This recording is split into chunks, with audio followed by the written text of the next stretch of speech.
Yes, there it goes. Cemetery program, do we pay every year for that? Yeah. Okay. And then, the veterinary records and flags. How many do we have? And then, so, we are reimbursed. Yes, correct. Well, it comes right out of the books. If they pay for it, right out of the bill. Is that, where am I, the fund, I didn't get this number? Okay, I think. Okay. No, I've never had. Hey, John.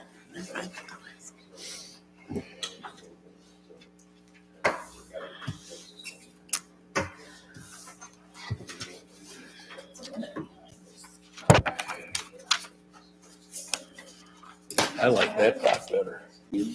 Jenny said it's a minute behind. Yeah, I like that one.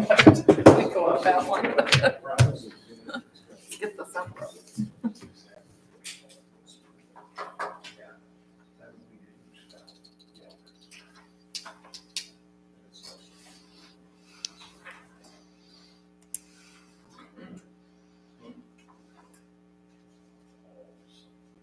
Is this on, Paul? Is this on? Okay.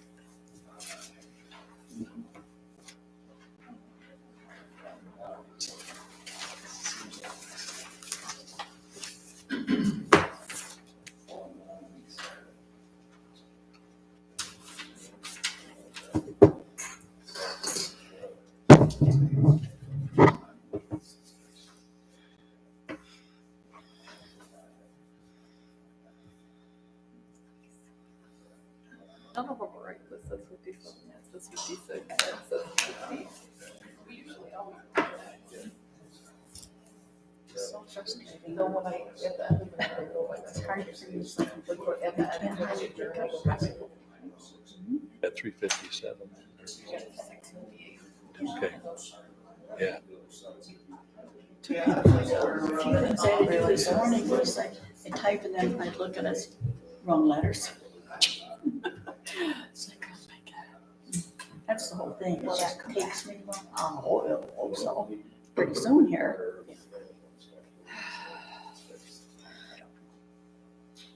Who knows?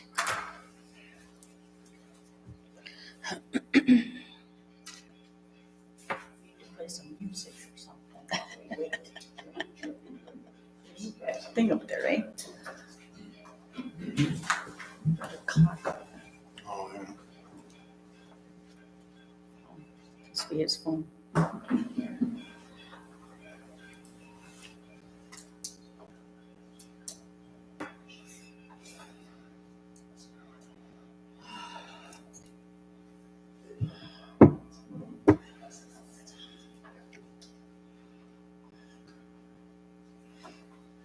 Is that clock up there to your cell phone? This is 6:59. Rising time, we always do. Okay.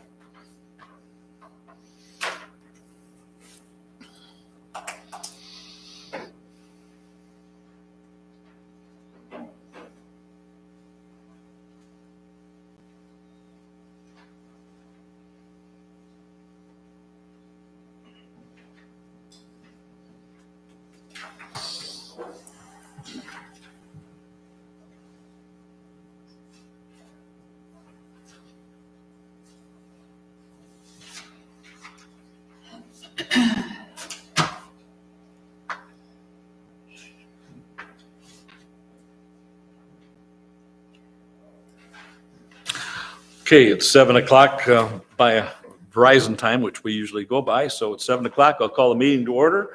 We'll start with our pledge.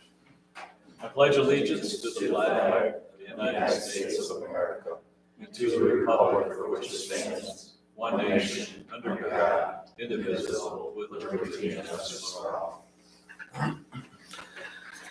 Moving on to the adoption of the agenda. Anybody have any additions or deletions to the agenda? I have one. Mr. Curley is not going to make it tonight. He called and left a message, and he said he will get put on another agenda later on. So that'll be gone. And then under board discussion, I'd like to add the fire ordinance that we had have talked about, or we'll talk about tonight. So anything else for the agenda? We had FOIA coordinator under board discussion.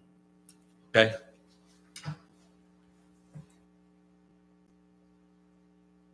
Anything else?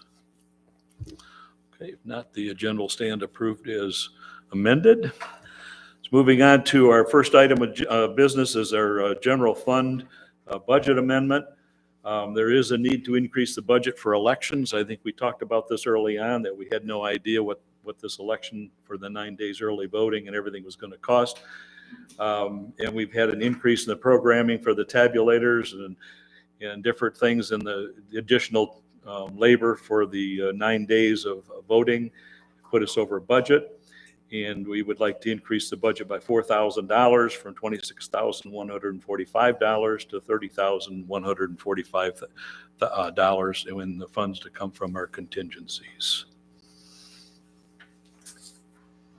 I move to increase the budget by $4,000 from $26,145 to $30,145 with the funds to come from contingencies. Support. I have a motion support to increase the budget for elections by $4,000 from $26,145 to $30,145 with the funds to come from contingencies. Any discussion? I just have a question. Is that only covered the primary? Well, that's the only one we have for this year. Right, so that we'll also up that for next year's budget? Bills, Did yeah, Budget workshop, because we got 2 elections coming. correct. It would come when we do the budget for next year. Just So, want to clarify. Thank you. any other discussion? Seeing none, all those in favor? Aye. Opposed? Motion's carried. Moving on to the consent agenda, we've got our regular meeting minutes of March 11th, our monthly bills totaling $92,510.43, and our treasurer's report. I move to approve the consent agenda. I had a question on the bill. Let's get a motion, then we, okay. Go ahead. I move to approve the consent agenda, which consists of the regular meeting minutes of March 11th, 2024, and the township payroll and the monthly bills in the amount of $92,510.43, and acknowledge the treasurer's report. Support. Got a motion support to approve the consent agenda, which consists of regular meeting minutes of March 11th, 2024, township payroll and monthly bills in the amount of $92,510.43, and acknowledge our treasurer's report. Randy? Question on the bill. Yes. We just approved them, didn't we? No. Just the motion, we haven't voted All yet. right. Well, on page 4, towards the bottom, Village of Elma, picking up brush at Ball Diamonds. What is that? I'm sorry, but it's only for $105, but correct me if I'm right or wrong, we hired Josh to maintain those fields, mow the grass, do any maintenance out there. Why do we pay somebody $105 to pick up a twig? Well, the utility company trimmed the trees out there, and they put the brush along the edge of the road. And the village picked it up, not knowing that we had somebody to do that. I talked to Josh, and next thing I know, the brush was gone. Dale and I have had a conversation on that, and I've told him from now on, when don't just make sure you've got our approval before you go and do some work and bill us for it. So Back when we took a tour of that out there, the Ball Diamonds too, those trees we need to talk about getting them out of there. Right. So that's why it's there. It was done because they picked up the brush that day. So. Okay. Bouncing off Randy's question, since it was not something the township requested, would the village waive that? It was not by our request, it was an error, and I don't think that the township should have to pay for that.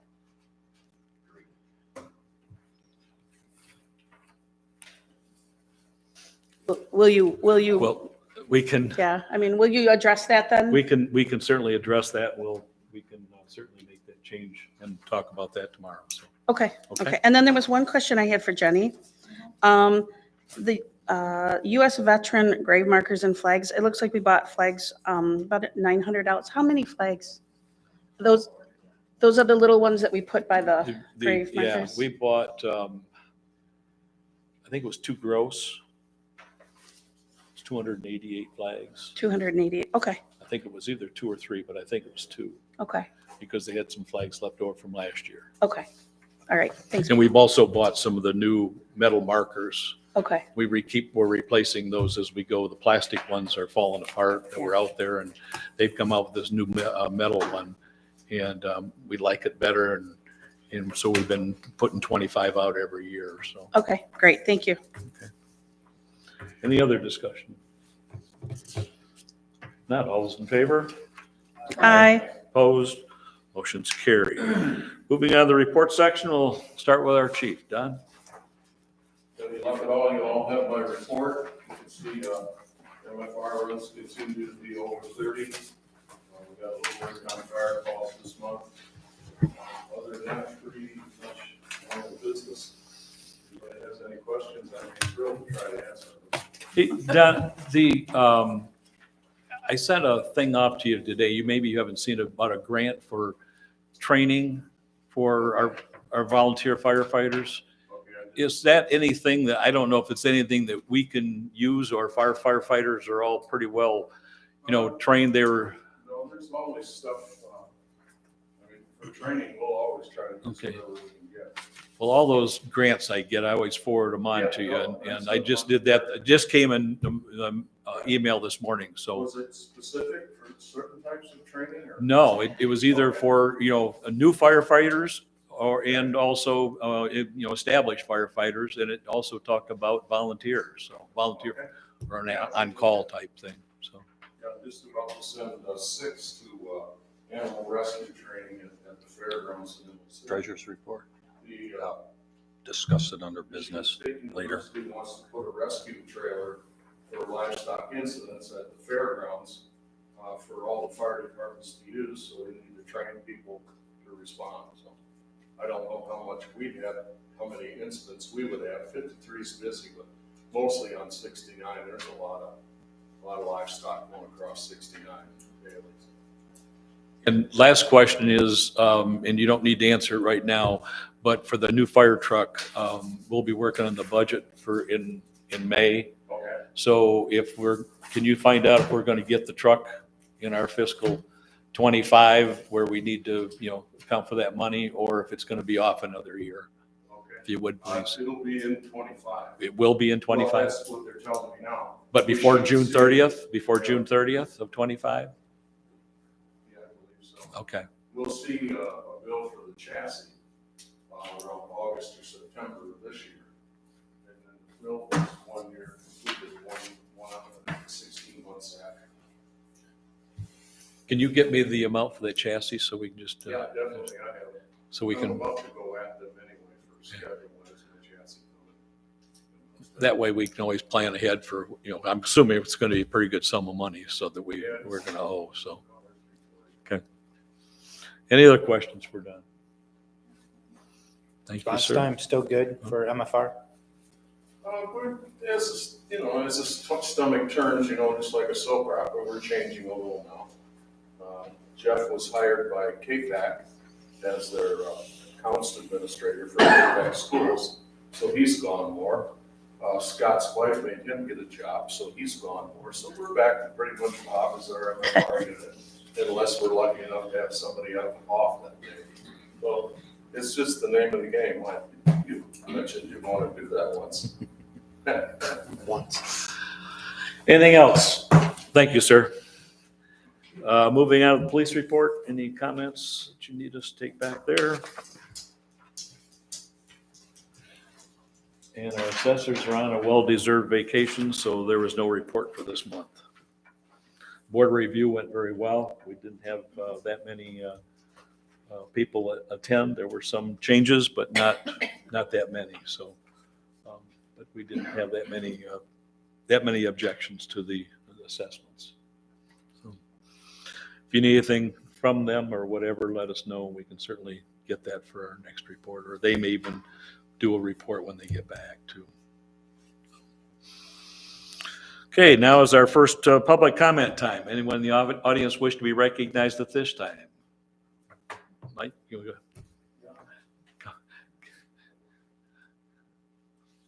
Good evening, everybody. My name is Mike Chris. I'm a proud resident of Almont Township. I live 3660 Farley Road. A couple of weeks ago, I filed my petition to run for a board seat with the Board of Trustees, hoping to get a chance to work with some of you in the future. I've met some of you already, but some of you I hadn't. So I thought this would be a great time just to introduce myself. If you see my name, hear my name, at least you'll be able to put a face with it. So I thought that would be a good idea. So thank you for giving me the time to do that. You got any background information here that you can share with us? Are you an Elmont implant, or are you here to stay, or what? Well, I'll give you some background, and I'll make it very quick. Smartest thing I ever did 45 years ago, I married my wife, and she's still putting up with me all these years. So that has worked out in my favor. I have 44 years of experience in the utility industry, gas and electric side. Retired from DTE 2 years ago. And I also teach business management and business ethics at Macomb Community College. I'm still doing that. So when I left DTE, I always said, you know what? I left as the director of government affairs, and I thought someday I want to sit on the other side of the table and see it from that view. So this is my chance to try to do that. So hopefully I can get the chance to do that. If not, I'm always available to help. Even if win, lose, or draw, it doesn't matter. So I Good luck. appreciate the chance. Okay. Any other questions? Am I good? All right. Thank you. Anyone else wish to be recognized at this time?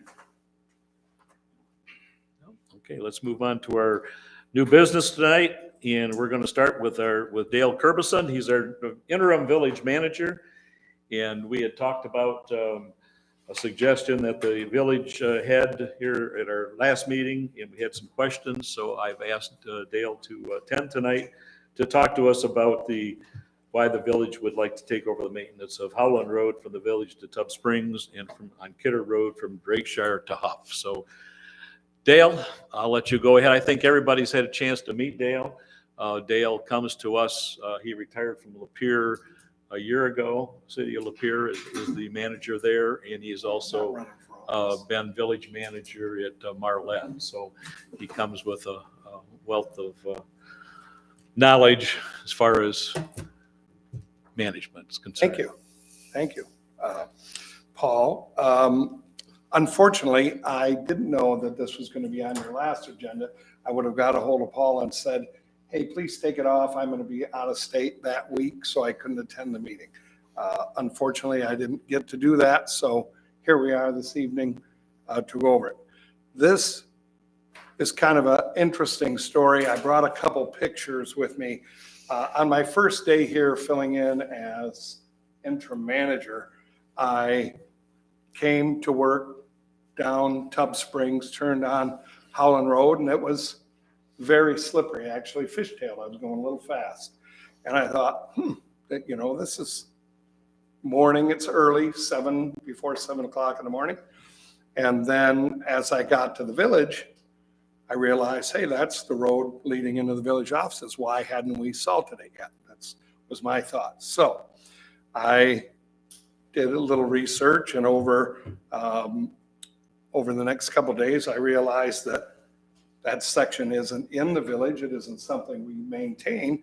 So I ended up asking around with the idea that it's right at the entrance of the school. It's very slippery. Kids are all getting there very early in the morning.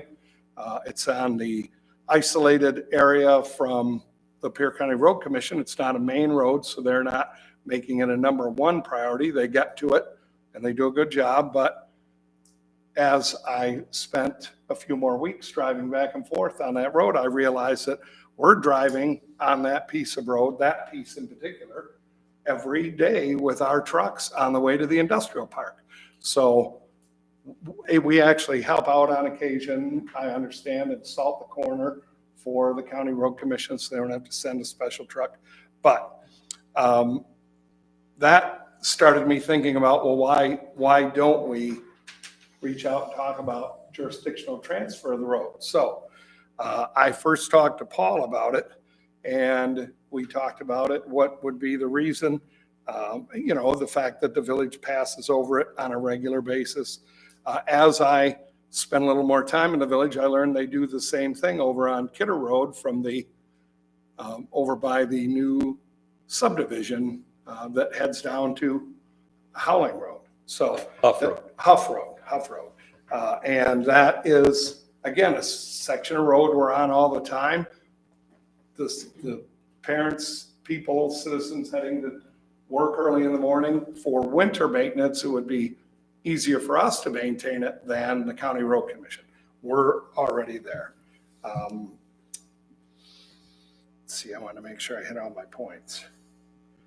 The key to this piece over here, just north of the village hall, is that it's an main entrance to the school property with all the kids and parents coming in, and they do arrive early for school. So it's before the road commission can hit it. Every day I would get to the property or the line for the village, and you'd see the road was salted. So again, I reached out to Paul to talk about it, and he said, wow, it sounds like a good idea. And if the village had control, you would be able to set the speed limit on those roads. Speed limit on those roads was recently a big issue. We've got it all lowered now. That section is Yeah, not yeah. to the 25 you were looking for? Uh-huh. So the end result was that's what you said at the time. So I thought, great, there's another good reason to transfer over to the village's authority. We could set the speed limit, lower it down to 25 by the school, that sort of thing. So then I contacted the road commission. I talked to the engineer and the superintendent. They were very happy with the idea. They thought 100% behind it. So after talking to everybody, I said, what's the process? The process is the paperwork has to come to the township board. Then it goes back to release the control of the roadway. Then it goes back to the village council to accept it. And then the road commission permanently approves it. So I asked Dustin Gingell to go forward and prepare the paperwork. And I think he sent that then to you. And that's how it ended up on your agenda. So it was reminded to me tonight that at our May 19th meeting, Commissioner Eschenberg came to our meeting and said he hadn't heard about this before the meeting. It was a surprise. Again, that was unfortunate, but that leads me to my pictures. So you guys have had your meeting.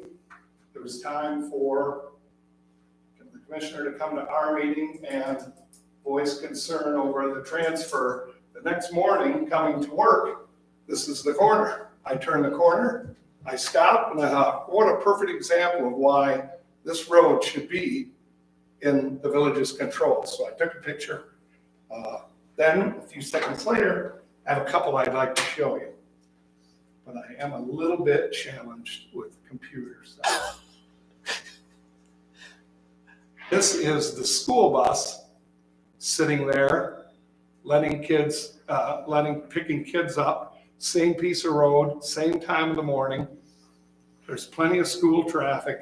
It just shows you that it would really benefit the community, I think, to move it into the village's control. Let me get rid of this. I want to bring up a map.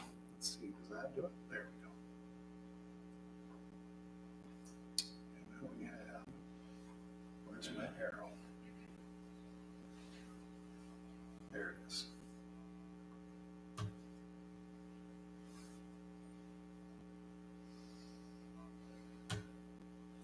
So this is just a map of the two pieces of road. I believe it came in your packet that these two sections that are circled are the areas I'm talking about. Again, we are traveling over that piece of road to get to the industrial park multiple times a day with our equipment in the winter. And then we're down here going in and out of this subdivision right by where we could touch up that piece of Kidder Road also. And then if it was ultimately desired, that piece, because it is the only paved section there, might be something that transfer would come in later once the discussion, once the impact was recognized for those other pieces of road. So I think I covered all my reasons for bringing this up. Something I noticed when I came to town, thought it was a great idea.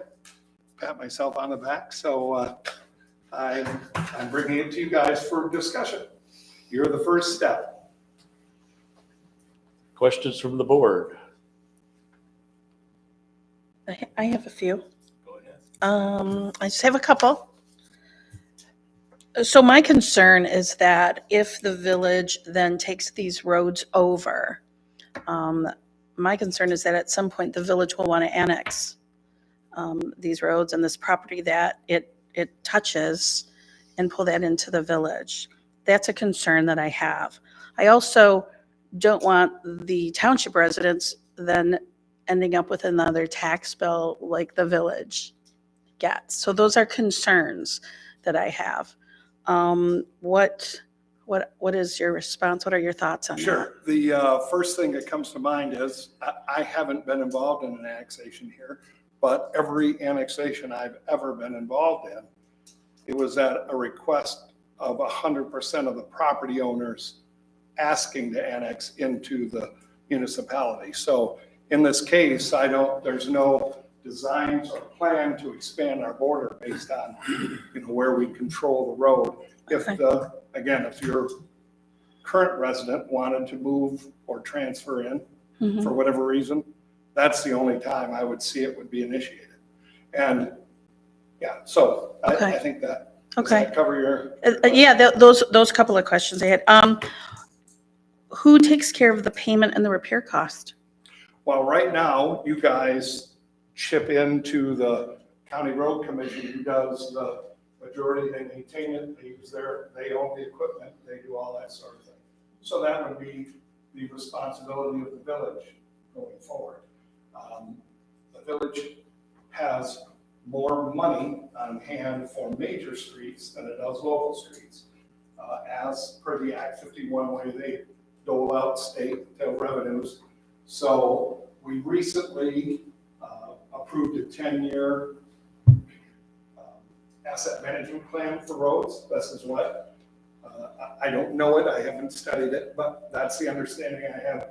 A good reason that they did that was to make dollars available that sit in the major streets for local streets. You're allowed to transfer them if you have it called out in an asset management. This is county money? So this is the Village money, village's okay. income from the state when they transfer state shared revenues, gasoline tax. Okay. Okay. I know currently the road commission, they get the same pot of money and you guys supplement their work, maybe give them direction. But in this case, then it would be on our list of roads. Okay. And you can see the main one that I keep focusing on right out here is the rest of that road is in good shape. It's in about the same exact shape as your section of it. So, it would be fair to assume we would keep it in the same. Okay. Well, and here is my thought. I question what the village gains by doing this, because if you're telling us that if we give jurisdictional control over to and pass that on to the village, these are the village's roads, and now you are responsible for the upkeep, the cost, the repair. So what is the benefit to the village? It seems to me like it's almost like a detriment, because you're having to be responsible now for the cost of the repair. What is the benefit for the village? Well, there is a small amount of revenue that comes from every linear foot of road that's within the village. It's the same way it works for you guys. You get a share of that. See, we don't get any Act 51 money.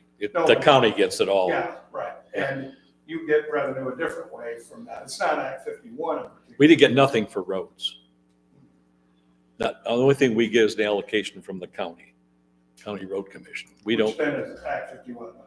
it's part of Act 51, but it's, Okay. yeah, it's, So in the end, if you were putting it on a scale of monetary, and that's the only way you're looking at it, you're absolutely right. It is potentially a stressor for our budget in the road work area, but its impact on the community is great. It's next to the school, it's very heavily traveled, and again, we're there already. So the additional cost wouldn't be nearly as great because we're traveling over it already with our equipment. We're just now salting and or grading or plowing in the winter. And then if we need to crack seal, that sort of thing like we do elsewhere. Okay. That would be, per my rough estimation, if it came in both those pieces, it would be a wash for us annually. Okay. Because if it was a negative, it was Right. a significant negative, I wouldn't recommend it. I look at things with common sense, and I just don't see the financial benefit, why you would want to do this. So I almost feel like I'm missing something, and I don't know what I'm missing, and I don't like it that I'm missing something. I feel that there's a gap somewhere, and I don't know what that is. Because I don't know I don't see the motivation, because to me, it looks like the village is going to bear the cost of the repairs. This is a big burden, and I don't understand why they would want that. Well, again, you're looking at it on a monetary only situation. And as a trustee, that's what I do. That's my job. They're also responsible for the safety of the kids traveling over your roads, the schools in your jurisdiction, the parents. That is just a wintertime activity as an example. That's a Right. very tangible benefit. If that has no value to you, then I can understand why you would see this as a loss. I don't see this as a loss to the township. I see this as a loss to the village, because it's a burden the village will be taking on. But those are my questions. So Dale, initially this thought was for promptness of salting or plowing of snow, correct? I mean, so a safety, Yeah. a safety Safety factor. base. What's village council's view on the idea? So far, they've been receptive again, because they're looking at the safety impact. The cost is relatively neutral. So there's a benefit to the fact that there's the safety for the kids in this section, and a safety for the people leaving the subdivision, heading out to work on their way south or north. So it appears that they would approve it if they chose I to. believe they would. have you They had, have not. this is taken a not, vote. this has not even been on the agenda for So- your, No, there's not. so they've not discussed it at all in public at all. No, I've Okay. talked with them individually. Okay. I have some comments. Go ahead. When I was here to address the council that night, I asked him about this resolution, and I went from that end and went all the way around here and back, and nobody, I said, do you know about it? Everybody had their head down like that. And your village president says, might have got a memo on it. That's all he said, a memo. So the council is aware of it now. I guess I'm with Kim on this.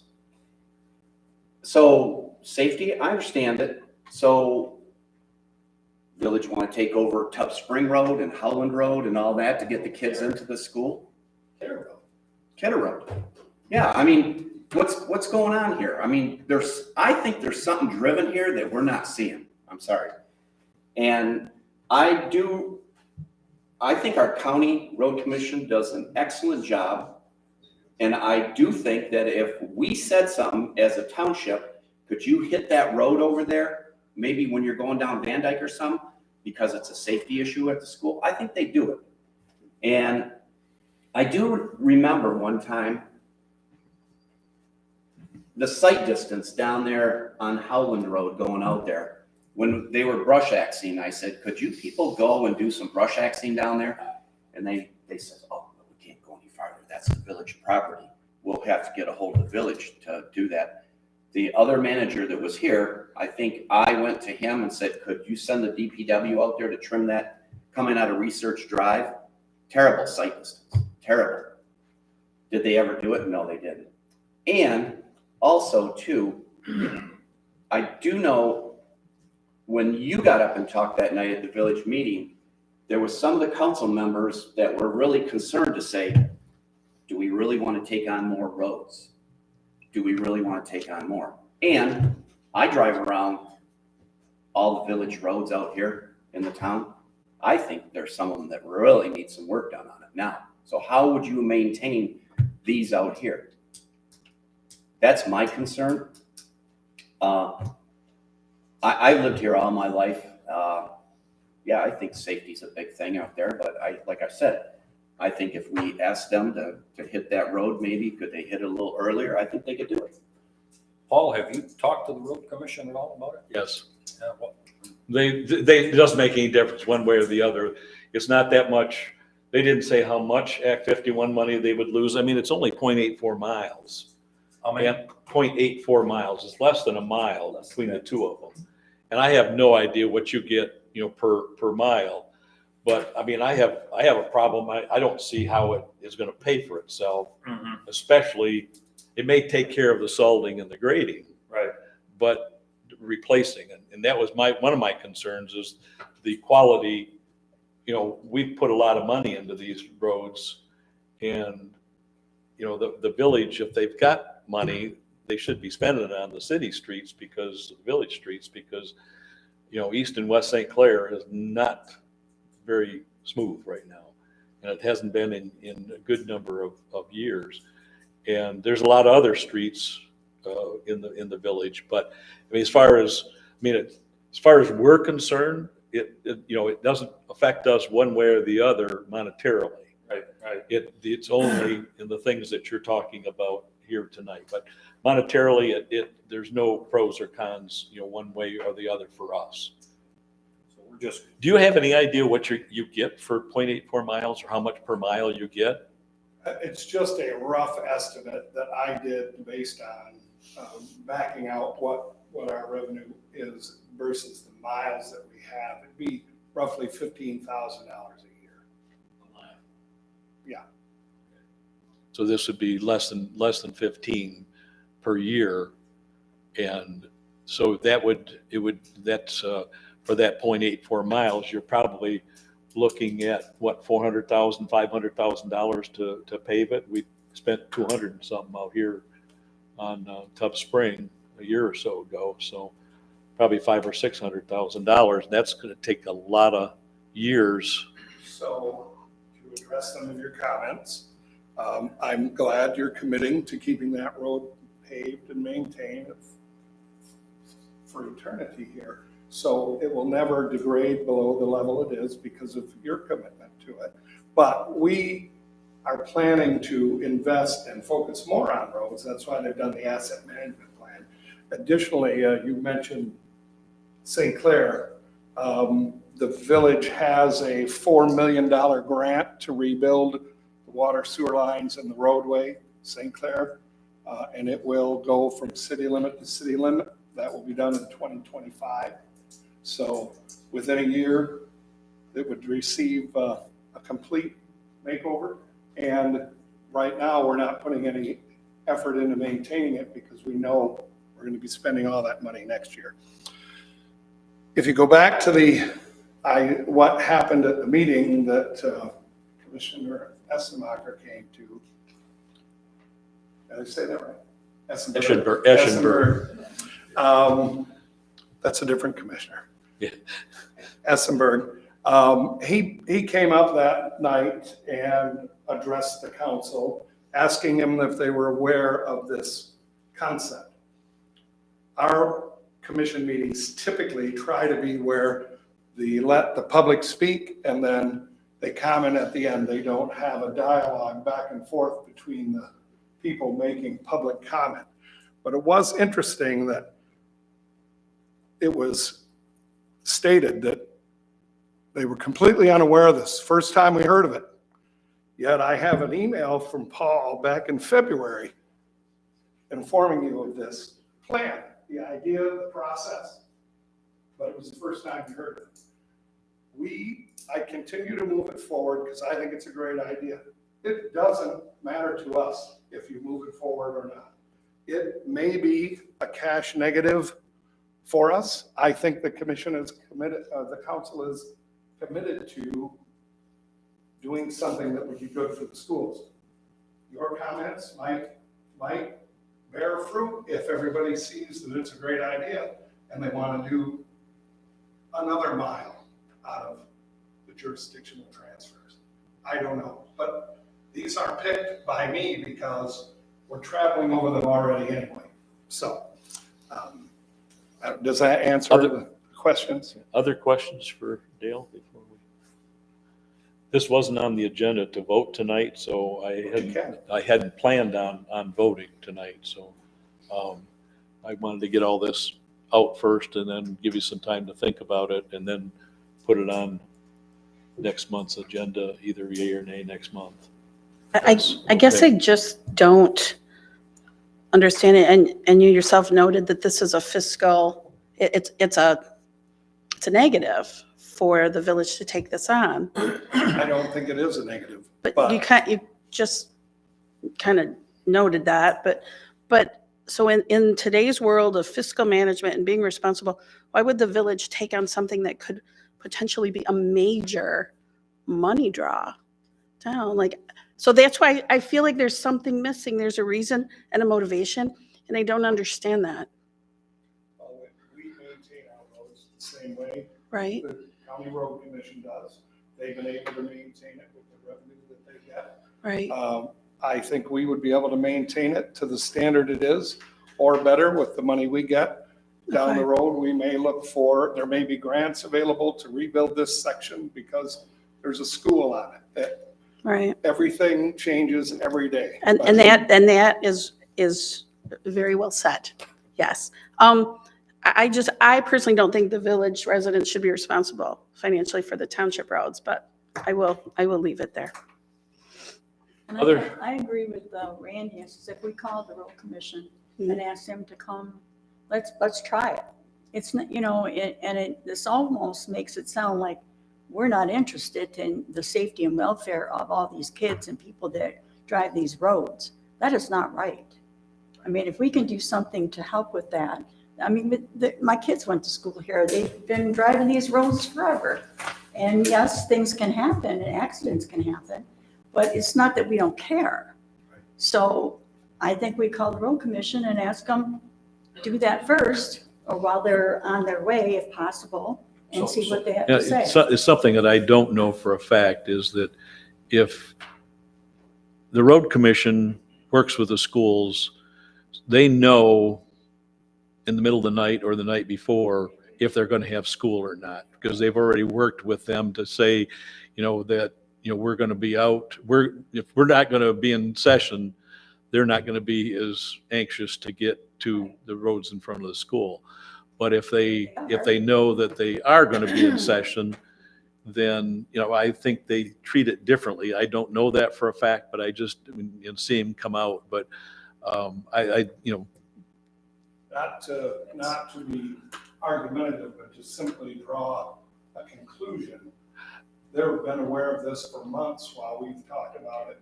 They've prepared the paperwork. They know we originally initiated the discussion back in the end of January, and nothing changed. So I'm saying, the interest or the impetus was there to discuss the level of condition of the roads in the morning when the kids are going to school. They thought it was a great idea. Again, nothing changed. I would beg to differ with you saying that they thought it was a great idea. When I talked to Destin about it, he says, we don't care one way or the other. It's your decision, meaning our decision. So he didn't express, being in favor of it or opposed to it. He just said that it's our decision. If you want to request it, you can. Here's the paperwork. So If they say, sure, we'll make it a priority and salt it earlier, but we're gonna have to charge you $10,000 a year or $2,000 a year, you're committed to doing that. well, at $15,000 a mile, it's going to take over 25 years to repave that thing. So, okay. Anything else we got any other Do we have questions? a copy of that document? We don't need a motion unless you want one. I mean, you can always make a motion, but I hadn't planned on voting on it tonight. No, I'm not prepared to vote on it. I didn't think Do we have a copy of that document from the road commission? you've got it. I gave it to you before. Okay, all right. Yeah. That's, if that's all right, we'll just, like I said, didn't have it on the agenda to vote on it tonight anyway. I like to have everybody sleep on it and then we can talk about it, if that's all right. Okay? All right, thank you. Thank you. Okay, let's move on to some more road stuff. Scotch Settlement ditching. In your packet, the road commission's given us an estimate of $300,000 to ditch Scotch Settlement Road on both sides of the road. So that's 4 miles, the equivalent of 4 miles of ditches. They've gone out to bid it as well, and this is their estimate, and they think that going out to a private company will be less money than the $300,000. What we need to decide is if we want to do the ditching all at one time, which would be all 4 miles, 2 miles on each side, or split it between 2 years. They've given you the prices there. I mean, there's a lot of culverts. In 1 mile, we're replacing 37 driveway tubes and gravel in ditching 10,560 feet. And then we're also replacing a 36 by 50 poly cross tube because we figure we might as well replace the cross tubes while we're doing this. And on the other mile, which is the Boardman to Huff, is replacing 29 driveway tubes, gravel and ditching 10,560 feet, replacing 36 by 50 poly tubes and an 18 by 40 poly tube as well. So there's 2 cross tubes in the Boardman to Huff mile, one under the road in the first mile off from Elmont Road. So it's about 50-50 as far as the cost is concerned. So you're looking at about one was their estimates 144,000, the other's 156,000. We do have, some money in our ARPA funds, which we can use, and we can always, we've got fund balance too, that, this is what we save it for, is for projects just like this. So I don't know which way you'd like to go. But if we could get some direction at least, then when they're out for bid, they're bidding both of them so that we can be ready to go, when they come back in. When would they have these bids? Any idea? No, I don't. They just prepared them, so I don't even know if they're out yet, Randy. What I'd like to do is, with the scope of this work, I had a bunch of questions in regards to the work. In other words, right now, for me, I would say this is gonna be a 2-year project. That's just I'm just sharing that. I guess when they go out there and do that, I want to make sure that I heard this from Jason, that if this ditching is done right, it's going to be a 5-foot ditch out there in some spots. And he says, we're not doing that. I guess what I'd like to do is maybe at our next meeting, have the engineer come out here and explain, is this going to be a good ditching job, or I don't want to put a Band-Aid on it out there. I want it done right. Okay. And I think the area he's talking about is there in front of your road, your house in there where the water goes to the back of the lot, not to the front. And that's So, fine, but we can certainly and the other thing too is the engineer was here. Which half do we do first? Yeah. Do we do the north half or the south half? We don't want to mess up. We don't want to do the north half if it's going to create a problem down on the south end. So I would ask maybe the engineer to come. But, my thoughts are is to break this up into a 2-year project. And maybe we would have a bid in by the next meeting too.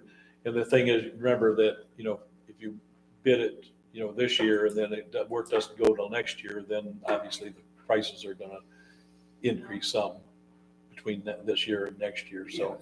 Yes. And maybe we can even bid it that Well, way. you know, if you had a bid come in that was a lot less than this, I might go for it. I mean, Okay. Anybody, I mean, I think we should wait until we get the other bids, Paul. Okay. You know, that's just my. and maybe talk to them and see if they can have the engineer come out, you know? I'm sure Destin will come, or either he or Bethany will too. Okay, Maybe that would be, good. Okay, that, Do we know how long this project would take? How long? not that long. I mean, you're not talking, you know, months or anything like that. I mean, it'd be done in the season. Okay, but if the bids come in lower, I would like to see it done both at the same Same time time. this year. Yeah, Next and year, I mean, they're gonna go up. that next it year. was 300, but I think Jason said that he had it at 280 just to cover some bases. I think you're gonna see somebody bid it at just over 200. Well, that's sort of what he thought too, but Yeah, this is and I the, would say. this is the road commission's, you know, prices, because that's what they have to charge, so. But again, we do want it right, so, right, okay. Yeah, there's Well, a- and they I just would be wanna- doing the supervision of that, so it will be done Okay. to road commission standards, Oh, because they will be okay. working They for will them, oversee it. Okay. you know, not us, so. Okay. Okay, is that the consensus of the I had board? a couple of questions on, as far as the restoration, because there's some driveways that have concrete, some have asphalt.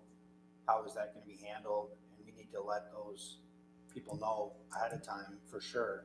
I mean, a gravel driveway, no big deal. You're gonna dig it up, you're gonna put put in a new culvert and put gravel back over the top, but there are Steve off is concrete, Bomarino's is concrete. There's a couple of other ones. that are They've got an item there, on, if you look at the bottom of page 1 there, on the Boardman to Huff miscellaneous concrete drives, looks like there's 2 of them. And they allotted $6,000 there per driveway. Yeah. And the gravel that you see there, there's they're purchasing gravel too in there, and that's for all the rest of them, you know, to bury And the asphalt tubes. too. Yeah. So I think they've covered it in this, but that's what they would be quoting is, finishing it off like it is right now. And being a resident there, I'm not happy with what they did with the trees. It's not finished. Just not. No, it's not. It's not finished. They're gonna back out this When they spring. got drier, Finish it when When the it ground- dries out. when the ground froze. it never Because frozen. they couldn't get in to get it. We So- never froze hard enough to even go in there. It's supposed to do it this spring, is what they've told me now. So, Not done. no, I know it's not done. Angry people, so. All right, if that's the consensus, I'll have engineering in here in the May. Okay. Let's see if we like this one, road project for buying gravel. We at the road committee meeting that we had asked for 6,000 ton of gravel for various roads. And there's a map attached where they're recommending it. That's what we had talked about at the road meeting. They just didn't have a price for the gravel at the time because they weren't sure where they were going to get it from. And now we have an idea of what it is. 6,000 tons. It will cost $82,600, and that's installed, brined, and leveled and brined like they normally do. I'll move to approve the road commission agreement for 6,000 ton of gravel at the cost of $82,600. We have a motion support to approve the road commission agreement for 6,000 ton of gravel at a cost of $82,600. Any discussion? Seeing none, all's in favor? Aye. Opposed? Motion's carried. Now we'll move on to our, the AYBA resolution. This came in just recently. We've done this before for other groups. It looks like they're gonna They need a resolution for a charitable gaming license. And they asked the municipality that the organization is in to verify that they are a 501c3, which they have been for a good number of years. And so we would need to approve this form, fill out the form, and then attach a copy of the minutes of our motion and support. So we've done this for other groups. I don't know if we've ever done it for the AYBA or not, but I know other groups we have, so. I move that the request from the Elmont Youth Baseball Association of Elmont, County of Lapeer, asking that they be recognized as a nonprofit organization operating in the community for the purpose of obtaining charitable gaming licenses be considered for approval. We have a motion and support that we request from the Elmont Youth Baseball Association of Elmont County of Lapeer, asking that they be recognized as a nonprofit organization operating in the community for the purpose of obtaining charitable gaming licenses be considered for approval. Any discussion? If not, roll call, please. Roseback, Yes. Streeter, Yes. Dodge, Yes. Ashenberg, Yes. Hudson, Yes. Hennessy, yes, Bowman. Yes, motion's carried. Rob, we'll get this filled out, and do you want us to mail it to you tomorrow, or? Okay, all right, we'll get it filled out tomorrow, and, okay. Now moving on to public comment, our second public comment. Anyone in the audience wish to be recognized at this time? Mr. Smith. Driving me nuts a little bit, if you do all that ditching on Scotch Settlement Road, the condition it's in, when it will be fixed. We're hoping to do that the following year after it's ditched. We're going to do trees, then ditching, and then paving. Yeah, well, it's already torn up pretty bad. Some folks like it like that because it slows the traffic down. Anyone else wish to be recognized? Okay. Move on to correspondence. I don't have any correspondence. Discussion. It's that time of year for our budget workshop. Normally, we've done it at 6 o'clock prior to our May meeting. Is that still acceptable to go through that at the May meeting on the 13th of May Yes, that works for me. at 6 o'clock? What's the date? May? 13th, May 13th. That's my birthday. Well, we can sing happy birthday to you. So good down here? That works for me. Okay. All right.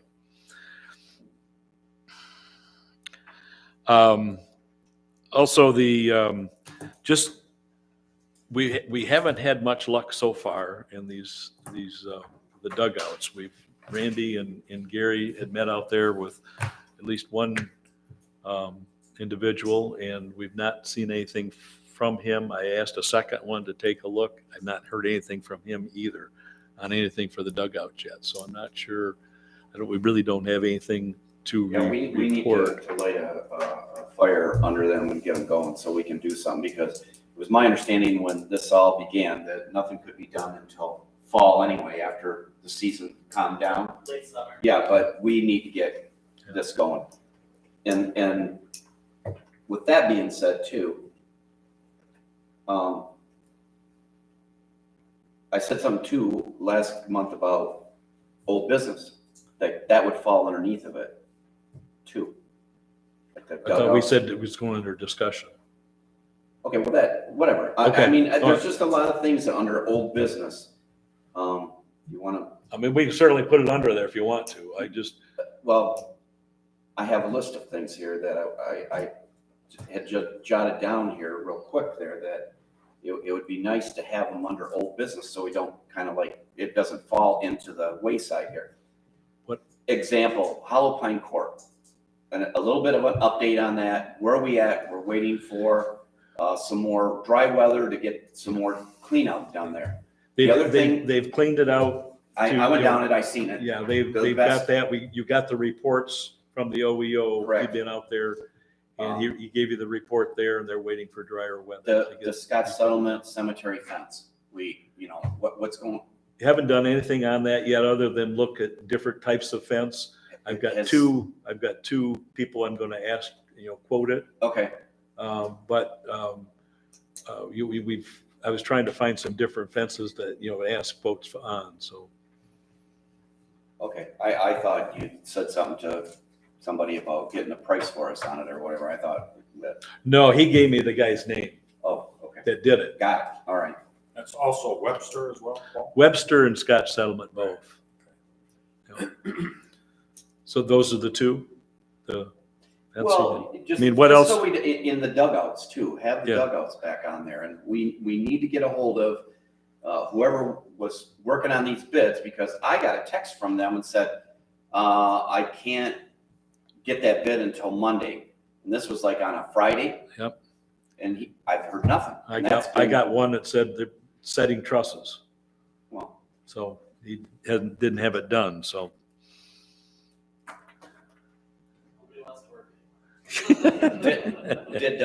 did the trees ever get cut up there out in the back? Yep.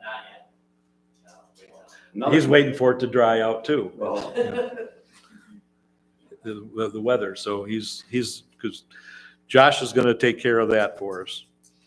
So, fences and dugouts, we're gonna put that on, help me remember that, I'm writing it down here, but we'll have to change the agenda format. I was one of the people who marched around the ball fields with everybody. And I'm excited to see how this is all going to come together. It's going to be wonderful. There's a lot of dedication and excitement. So when you have your raffle, hit us up for tickets, whatever you're going to be selling. We support the community, and we're happy to do so. But I'm really excited to see. And Wait, just wait, can you wait till we get ready here? Because I've got some other things, and you're probably gonna want to chime in on this one. Rob, I contacted him because we had some issues with the trash over at the school, or over at the ball fields. The trash cans have been tipped over and trash all over and so on and so forth. Rob suggested that we put some sort of a trash container there that's picked up, weekly, bi-weekly, or whatever.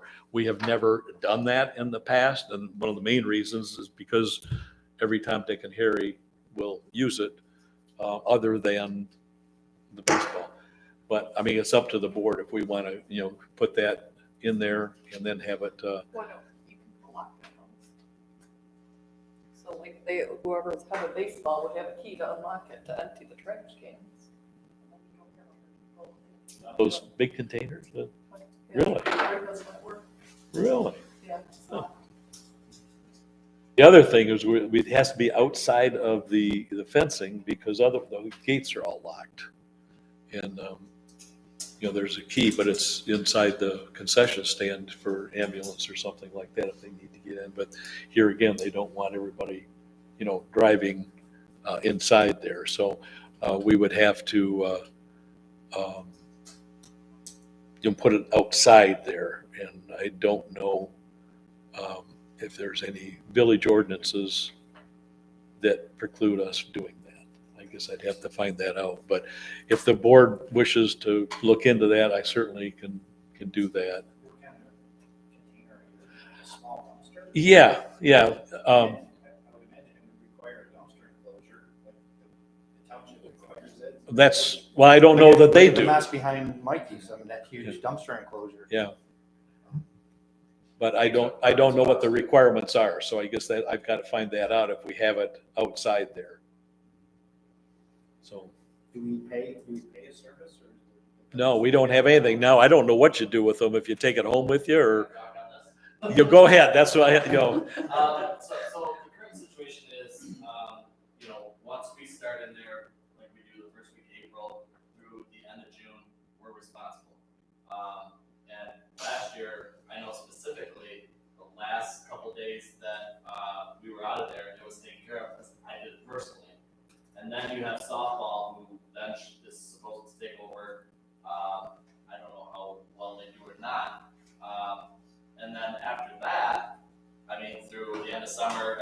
back till April, I mean, you know, there's really nothing in place. I don't know that the village or the township has anything in place to keep an eye on that. And now here we are, the first week we come, and yeah, there's garbage everywhere, and I get the email from Paul, and you guys need to get on that, which I will. I have no problem doing it, but like I said, it's really not our garbage. We haven't been there in 7 months. Really don't know whose it is, if it was left over from last year, or if someone's used them Well, throughout the winter. I play softball, so I don't want to get it, but Also, you could put you in charge. those cans are very, very full, pretty much all of them. So I gotta assume once we leave, it's not really getting taken care of. Okay, and then you've got all the people going up there, Yeah. just with their families and stuff to play ball or football. Except those trash cans that were out there are out by that your Well, building. we're gonna take care of that situation. Instead of, they weren't up by, weren't close to anything. We have one at every dugout. We have a couple of concessions. Right. That pile in front of the shed is gonna be taken care of shortly. And that's the ones that had the trash in it, That one those, is the one yeah. that's tipped over, yeah. And we, just so, one more thing. So what happens as far as dumpster, we actually get a dumpster donated during our season and softball season from Priority Waste.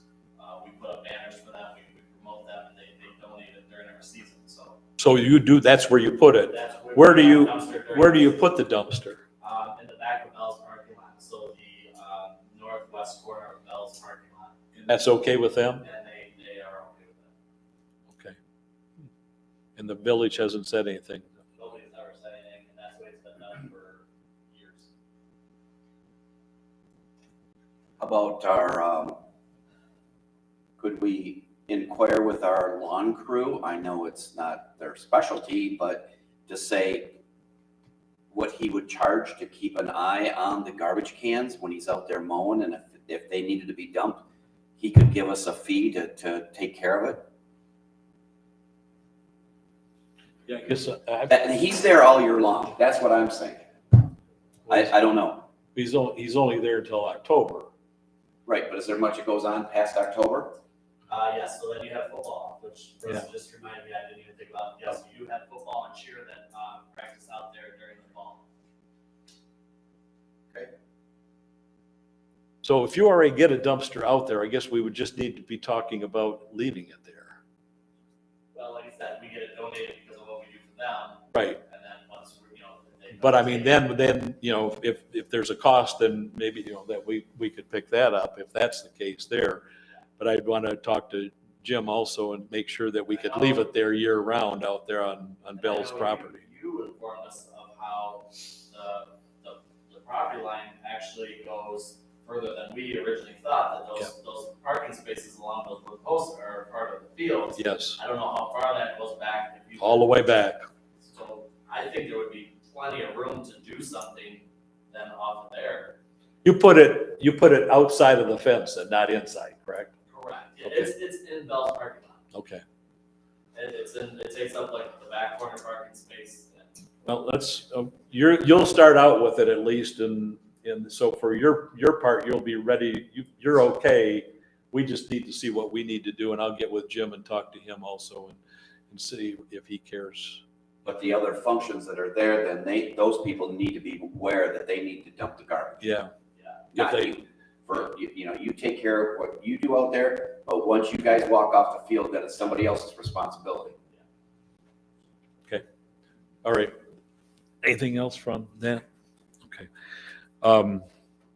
Did you cover everything that you wanted to? As far as garbage. Go ahead while you're there. Let's, I mean, I agree. There's so much excitement. I mean, these dugouts have been talked about. I mean, we've gone through so much to, and yeah, I just feel like, we can't get a solid deal done on this, and it's just, it's getting a little disappointing, and it's getting. I don't disagree with you. I agree. Yep. So. And this is probably, I mean, you guys saw what it needs. I mean, could you come up with an amount and just say, hey, this is allocated, and have us maybe just get things done? option where you guys don't have to do the legwork? Like, leave it That's- on us, like, hey, this is what we're allocating. What do you want? That is definitely a possibility. Well, that would be ideal. We would rather, personally, I would rather you do the legwork. So if they would come with a plan, with a breakdown of costs and everything that you think you would need, I would be more than happy to look at that as a board. You know what and we see said they was too want. much, Well, Yeah. like, we would rather it the other way, where you guys. give you, tell you how could give us much. At least an amount, like, hey. Yeah.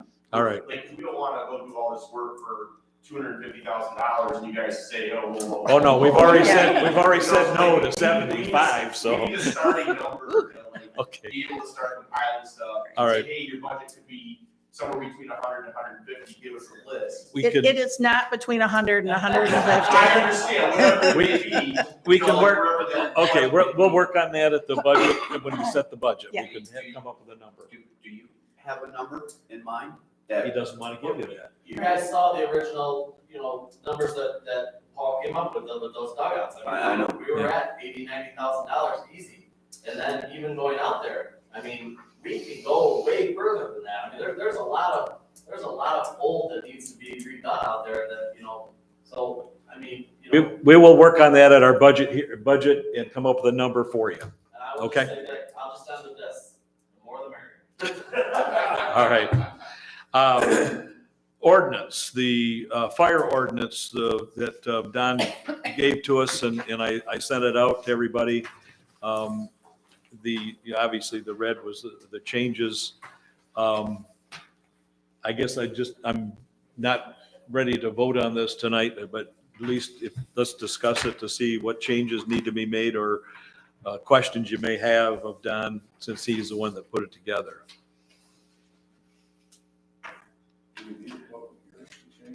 No.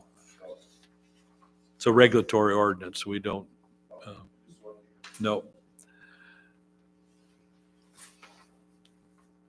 Questions for Don? Is this what other communities are working on also? Is this very similar? Right, Some, yeah. okay, I borrowed, okay. Gary gave me some info, I borrowed some verbiage from other communities. okay. The main thing was getting it organized. I don't know what happened last time, so what we put in as a draft, but it came out different. It's tough to find it. For instance, the open burning one, 4.7, was convoluted in with burning sticks and trees before. So I thought it was important to separate refuge and give a good definition of what refuge is. Right.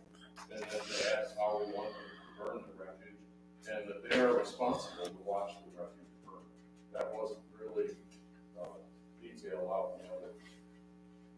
Then open burning, we've had a lot of, or I've had a lot of issues, you don't see many of them, where we have a business that does something for somebody, tears a tree out, tears a building down, then they bring this material back to their facility and burn it. And they don't understand why they can't do that, so that was under open burning, that open burning is not permitted in a commercial or industrial property. Now, the one I have an issue with, and I don't know how you regulate it, is the wind speed. How are we the wind speed? You got wind speed higher than 10 miles per hour. Yeah. You can't do it. I mean, how do we know, how does anyone know what the wind speed's going to be at the time that we want to open burn? I just give them that target, it should be calm. Not like yesterday when the wind's blowing your hat off. So I mean, I don't know how we can regulate that either, Paul, it's just, if I have an issue, what causes the trouble is, Randy burns something, and it goes into, somebody else's house, and then they complain, rather than walk over and ask Randy to put the fire out, they use the police or the fire department to beat the neighbor up. I always you try to use common sense, Right. but it doesn't always work. I know it seems like I'll go out and burn, get ready to burn, no wind whatsoever. Everything looks good. By the time I get out there in 5 minutes and light it, all of a sudden the wind's picked up and it's changed and it's, it's very difficult to control that wind and I just don't know how you can control the speed. You can't. And really, it was just kind of a definition to get their mind thinking, because we said atmospheric or local conditions may preclude outdoor burning. Okay, so the average guy reads that, makes no sense, don't keep something going. They're just some examples of what atmospheric conditions are that you might think about before you start to burn. So we could talk about wind speeds, but in other words, wind speed should be nothing. And that came right out of the Flint Township ordinance that Gary gave me. The wind direction, like I say, is the number one problem. So Don, the agricultural burning would differ from, let's say, an ag residential setting? Yeah, definitely. Okay. Yeah, so agricultural burning is Randy decides to take the fence row out of the middle of a cornfield somewhere. He pushes it in a big pile in the middle of an open field, and then he sets that pile on fire, and it takes a day and a half to burn down. I can't expect them to put a fire of that magnitude out every night, hour after dark. It just won't work out. So as long as they call ahead of time and say, I'm gonna burn a giant pile of brush at the corner of walk and don't walk, then I think that can be worked out. Which might be a little bit. Did you have some issues on the hours you mentioned to me earlier, or no? I mean, as far as the time of day, I Right. mean, yeah, I guess, I was trying to find where that was because I had that, It's under open 8.16. yeah. Second to the last page, 8.16. Yeah. Section 8. Yeah, open burning, you're starting 1 hour, before daybreak and you got to be completed by 1 hour after sunset. So that's for the average guy who's burning the trees he trimmed that day on Saturday. So that it just doesn't keep adding to the pile and goes in the house and goes to bed. And none of this has anything to do if you have a fire pit. No, And that's covered in recreational, Yeah, yeah. and I sorted that one from the open trees and sticks and Yeah. stuff. Basically, there's 3, go ahead. so I don't have really a problem with the way this is written up, but my question is, I want to burn a brush pile. When I go onto the website, doesn't it come off of Lapeer County's website?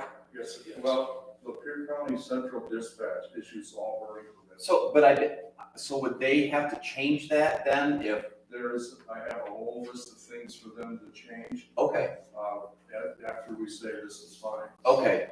There is no reference to our burning ordinance on that burning permit. Yeah, see, application. it asks you how big and what are you gonna be burning and this and that. Right. And then there should be a place in there too that, if it is agricultural, check it. You know what I'm saying? It would alert the fire department at Nelma. Right, and I can also, once you get a burning permit, it's just, burning permit number 1777, Randy Eschenberg, Kidder Road. But I can't go to that burning permit and see what you put down. For Right. years, I tried to get them to wake up. I would write, I'm gonna be burning, I'm gonna burn some old tractor tires, let me know if it's okay. You would never get a response, so I need to fix that also. Just so. And even on that thing, if it comes through Elma, for there, that it could list a phone number to call to make, in other words, if I needed a special permit to burn a big pile or something there. Right.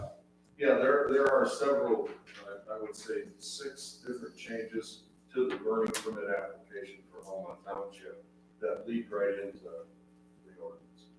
So the burning permit is good for how long, Don? 7 days. 7 days? Yeah, Sunday to Saturday. And some days it's only good for 1 day if you get it. Yeah, it's a 7 day. It's a 7-day window and if you get it to the day, on Saturday, it's only good for Is that spelled out Saturday there and Sunday. somewhere? No, it tells you that on the website. Okay. It could, I don't know, it doesn't, in our ordinance it doesn't. The duration of the burning permits was set by the Licker County chiefs so that we didn't have them calling for a burning permit every day. I like how you put a clause in there to address like a bonfire. That was Yeah, good. so I was starting to say that there's basically three types of burning. One is the recreational burning, where the families sit around a campfire, roasting hot dogs and singing kumbaya. The next one is the maintenance of your property. You decide to do your spring or summer cleanup or fall cleanup, and you have a fairly good sized pile of brush and you burn it between daylight and dark. And then the third one is land clearing. Land clearing is fine for a farmer, but I think we really need to watch that we don't get more and more of what was going on by Gary's house, where the guy's too cheap to clear the land properly, cuts all the trees down, throws them in a big pile, sets it on fire, and goes home. I Right. don't need that, because what happens is I get the call 11 o'clock at night, my neighbor's burning again and it's coming in my house. So that's Right. that kind of thing I need to do. Is it specified that people will not need a burning permit for a normal bonfire? It did before. Okay, I just- left that out intentionally this time. Okay, Most are going to call. okay, Most people, the first time we talk to them, act like they have no clear clue that there's a burning permit process. So I always give them the first one. The guy burning behind his house, as long as it isn't driving the neighbor next door nuts, hallelujah, have a great time. Right. You know? exactly. So I'd like to just I'd like to make it an issue if there's a complaint that there's no burning permit and they're stinking the neighbor out. But if they're just sitting at home, I don't need them to call me every time they want to light their little hibachi. I'm glad, we think, we're thinking the same way, so I'm glad to hear that. And then also the outdoor wood furnace portion, it's, Nobody pays any attention. yeah, I was gonna ask you about this one. The owner of the outdoor wood furnace shall obtain an annual permit from the fire chief, and I wanted, how's that working for you, John? I didn't think so. So I don't know if we wanna, if this is something that the planning commission should be overseeing more, if this should still be left in here. You can think about it. You see a lot of outdoor wood furnaces that I stare at as I go by and wonder why they put that there. Yeah. I think it's a good idea if we get the opportunity to help them position the thing correctly and make sure it's installed correctly. But unfortunately, you notice that when you see the smoke coming out of the stack, and a lot of them have been there a long time. There's ones in sheds in the village or in the township. Okay, They're all. okay, thanks. Are we Thank you. gonna take some heat for not allowing commercial or industrial property to have burning? No, I don't think so. They're giving the person the price to tear these trees out of their business, then they're bringing them back to their business, and then they're burning. They can chip them at the owner's property, pass the cost on. We get complaints constantly about Novak, Superior, Steve, burning stuff all the time around their business. I go out, they put it out, a little while later, they're burning again. It's just, they're doing it for commercial gain. Another one is yard services. They're banned from burning on the lantern because the neighbors are just, every time they light a match, the neighbors are on. So if they're doing it for commercial gain, we shouldn't have to put up with them burning the stuff on their property. They want to burn it on the property that it was generated on, that's in our ordinance. So I'll use as an example because I know it happened because I was involved in it. Webster Cemetery, we had a tree go down and it went across the fence into Superior's property and they cut it up and burn it for us. So we'd have, huh?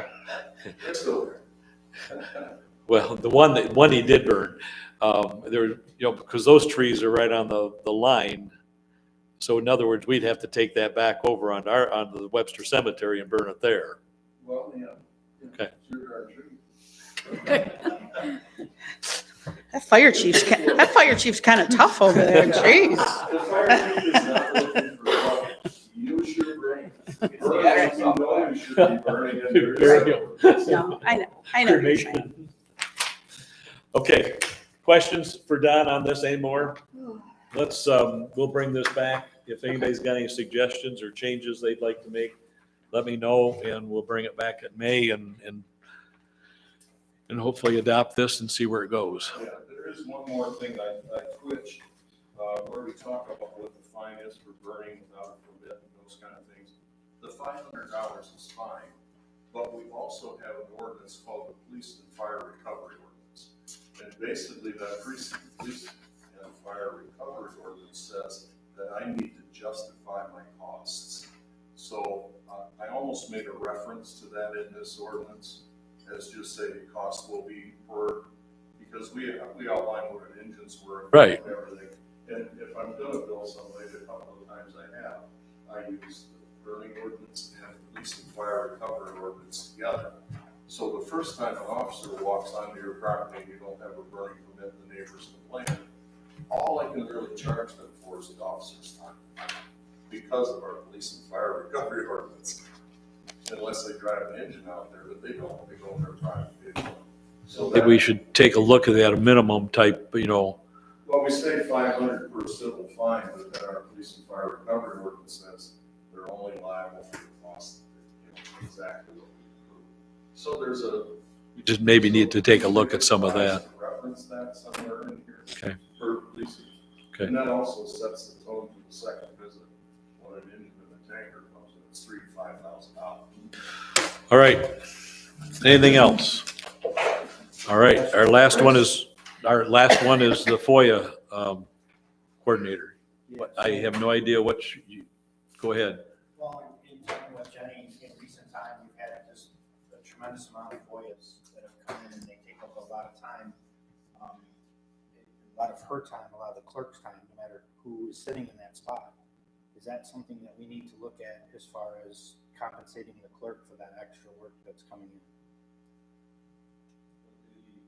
A lot of this, the big ones, especially the big FOIAs, a lot of the work doesn't fall on her. It goes on our building department, because that's where most of them come from. But yes, I mean, as far as checking them in and making sure they're getting done and everything, that's always been, the clerks, I guess I'd have to read our policy again, because I think it says in there something about, that the board has assigned the duties as FOIA coordinator to the clerk. In some regard. Yeah. I don't think there's anything in there as far as a cost recovery type thing. And, some of them are real simple and other ones aren't. Jenny likes FOIAs. And she's had, over 30 of them in her short tenure as clerk. But that's something we can talk about in our, when we do the budget. I mean, something to consider, maybe we tie a specific dollar amount to the FOIA coordinator, and that job, whether it's the clerk or the treasurer or whomever is doing it, will get in that money. Well, yes and no, but I mean, she handles every FOIA. But if like the building one, I mean, I know the one we just had that was multiple hours. I mean, I spent a couple hours on my stuff I had to go through for emails for this person. And when is it just do you just, I mean, we're paid a salary for doing our job, and I don't know how that is seen if we have an extra fee If you look for at it. it in just that fact.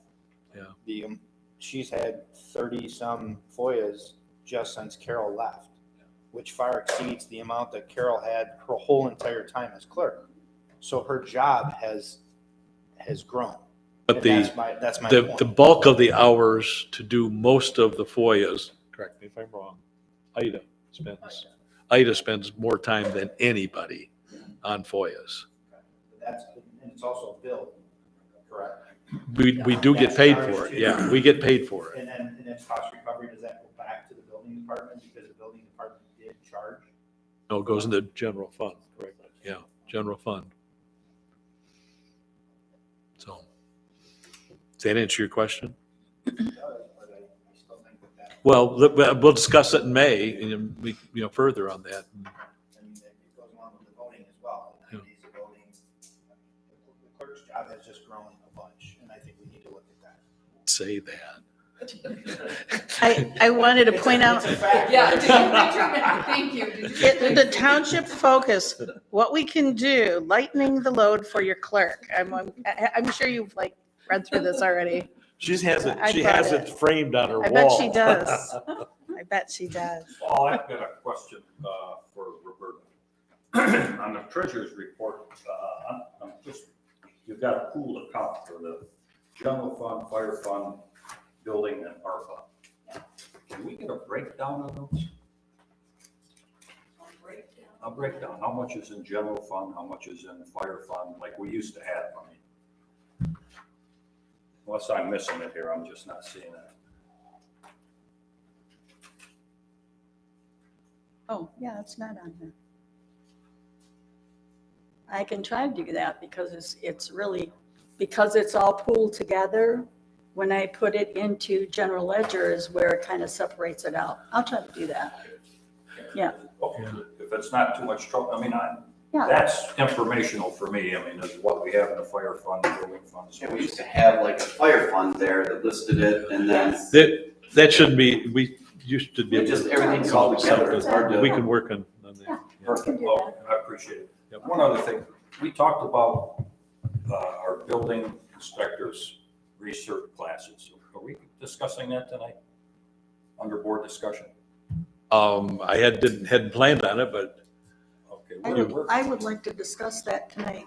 Pardon me? I would like to discuss Yeah, that okay, tonight, that'd be if great. that's okay. Yeah. go. I do have one other thing though to go first. The park board, where the old bandstand that we had, we're getting rid of it because we put that new addition on, so that's gonna be where the band are gonna be playing. So if anybody's interested, if they want it, they can come and get it, pick it up, take it out, pull it Burn it? apart, use it at the dugout, sure. Can we burn it? I'm sorry? Burn it? No. Burn it. Okay. It'll Do it on site. It'll be burned on the top though, right? So just to let Cut it everybody, out, put it in the dumpster. just to let everybody know about that, okay? Yes, our building department, we do have to do something about this. Our efforts, I make myself some notes here, so. Our efforts to have a permit clerk has not been very successful. Our last employee, Jackie, she seemed to be doing pretty good until she fell ill and then, sadly, she passed away. So now everything is back in Ida's hands, right? She's doing everything again, which she's been doing for years, but anyways. So, and she's looking for retirement. And hiring and training a new person, as we all know, takes forever. And then you have to wait until that person gets trained. So it's months and months. And I have no idea when Ida is going to retire. I thought it was going to be by the end of the year, which is a possibility. Then what do? We have nobody in place. We have nothing to do. And I know some of you are not going to agree with this, but I feel it would be good for this board to have a representative from Construction Code Authority do a representation on what their business is, how they do it, what happens. Are they able to take us if we want? What do we have to do to have them take us? There are, out of 18 townships and 2 cities in the Lapeer County, there's only 6, including us, that have their own building people. And I have talked to a couple of different townships that have CCA, and they don't have any problems with them.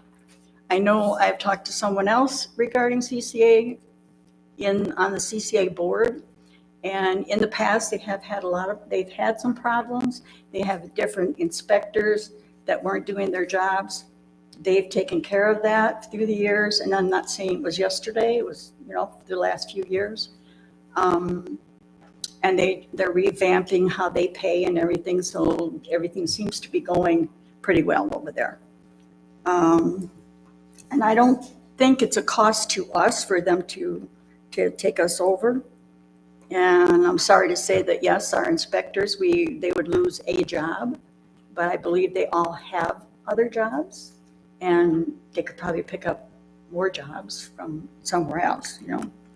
And as for the companies that come from the south or anywhere else to Elmont to get their permits and that, they may have to go a little further to CCA and Lapeer, but CCA does a lot of work online.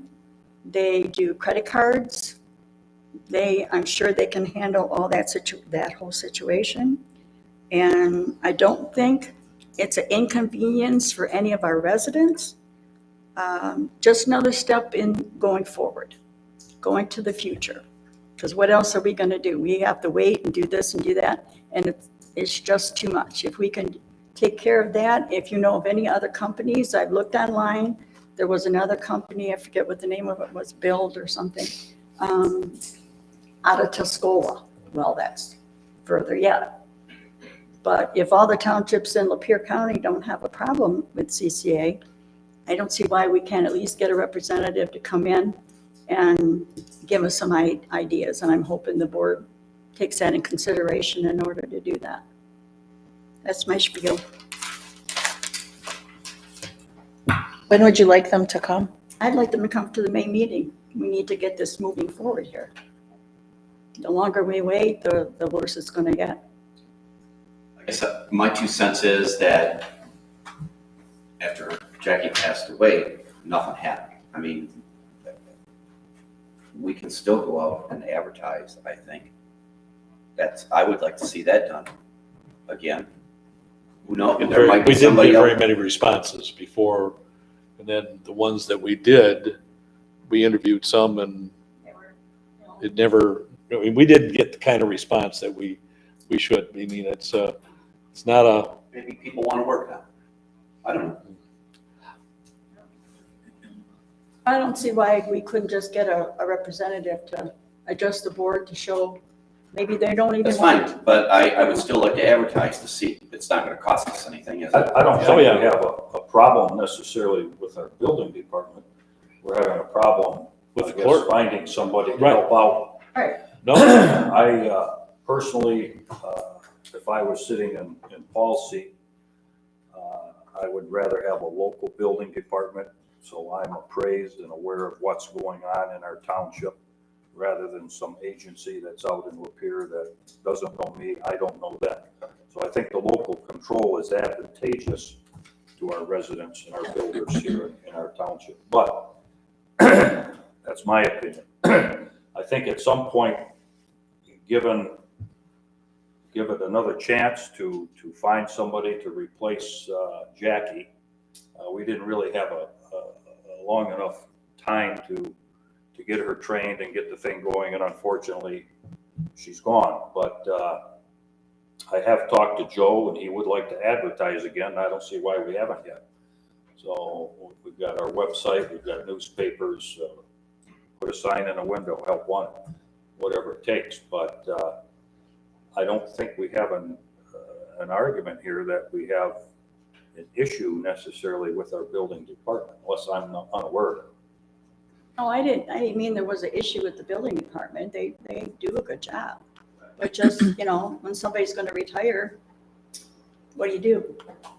You have to have somebody to replace Whoever's them. gonna take that position, I mean, it's not only permit clerk, it's also zoning administrator, so I guess if Ida's talking about retiring, which she has been for several years now, we best find somebody, and we can't do it unless we advertise, so that's my 2 cents.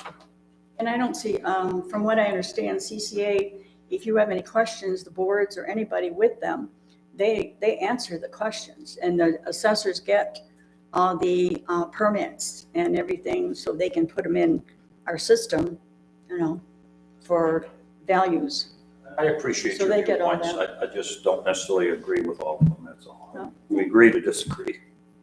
I think for me, it comes down to how the residents are best served.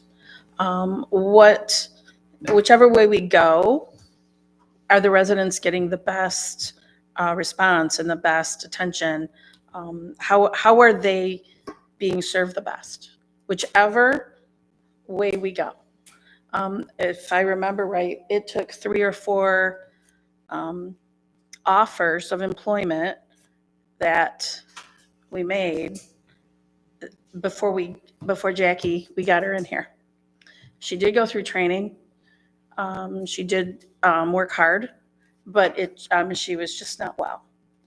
And, you know, that's horrible. That's a tragedy. But it's always been an issue for me. I firmly believe we need to cross-train in other departments.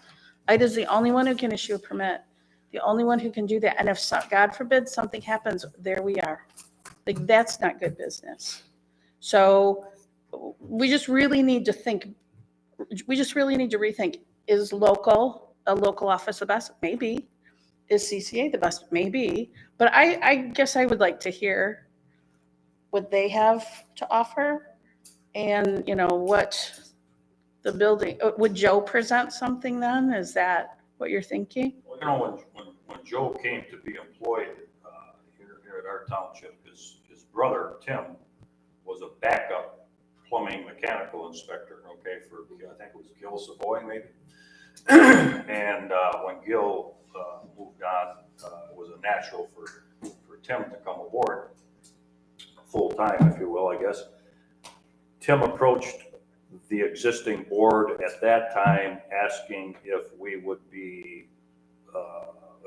entertain the idea of his brother, Joe, as a backup inspector for Paul Wilcox, okay? At that point, I was in the middle chair and I called Construction Code Authority and I can't remember the fellow's name, he was their director, to get some background on Joe. And he indicated to me that Joe was one of their better inspectors and he knew the book inside and out. And the board interviewed Joe and the board hired Joe. So there's a lengthy history there. We got in trouble with the Bureau of Construction Codes in Lansing, okay, based upon some I guess, inspection practices that weren't up to snuff under the older regime. The state was going to take over our building department, and Township fought that. Several of us ended up in a state senator's office over it, interviewed by the Bureau of Construction Code Commission. Joe and his brother were very instrumental in us because the board wanted to save our building department.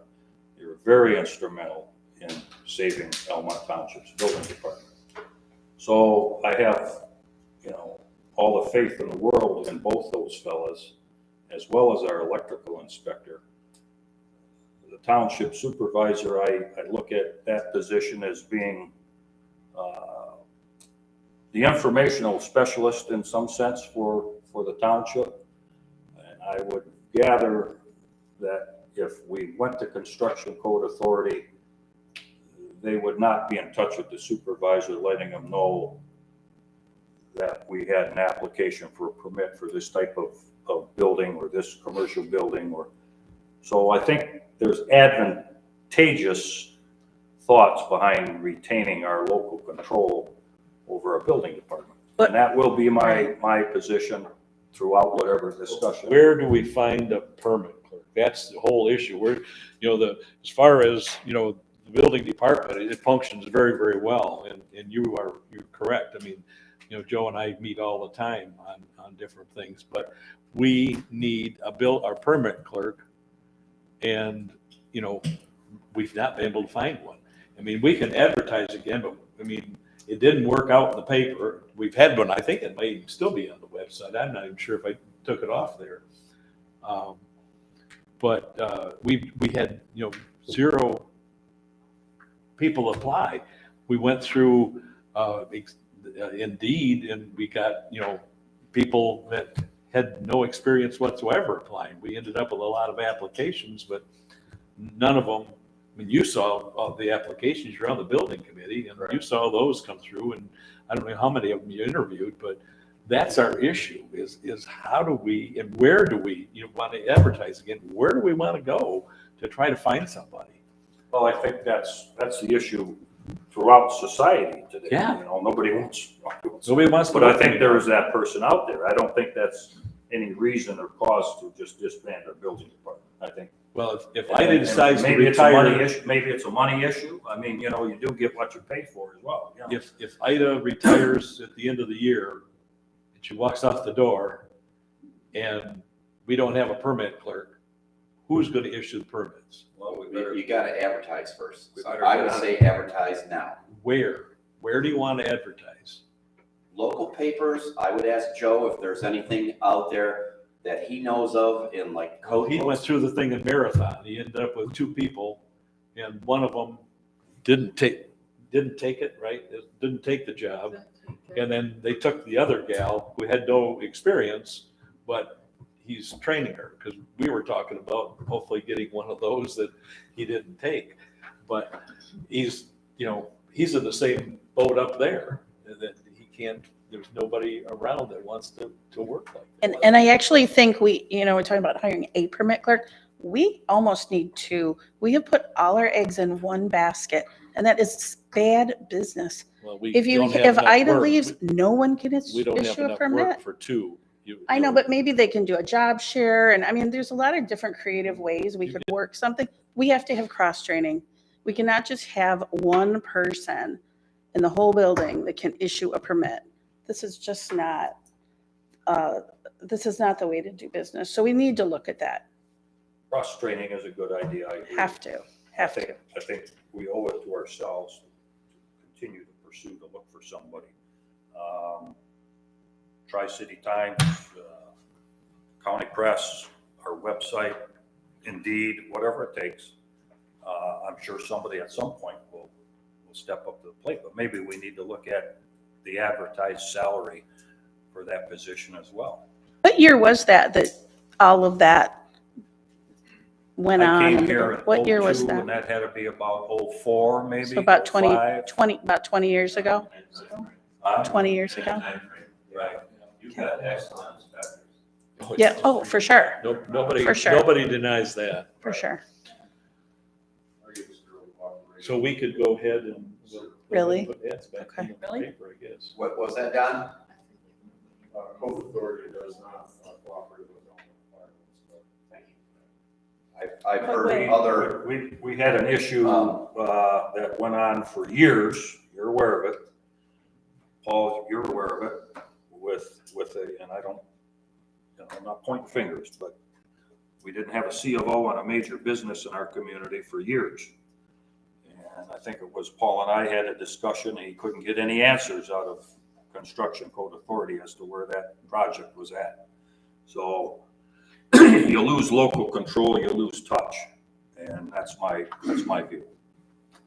I'm open to hearing every option. I would like to hear it all. Like, what is the best option? What's the I best way wonder, to go? would they do anything with just doing the applications, permits?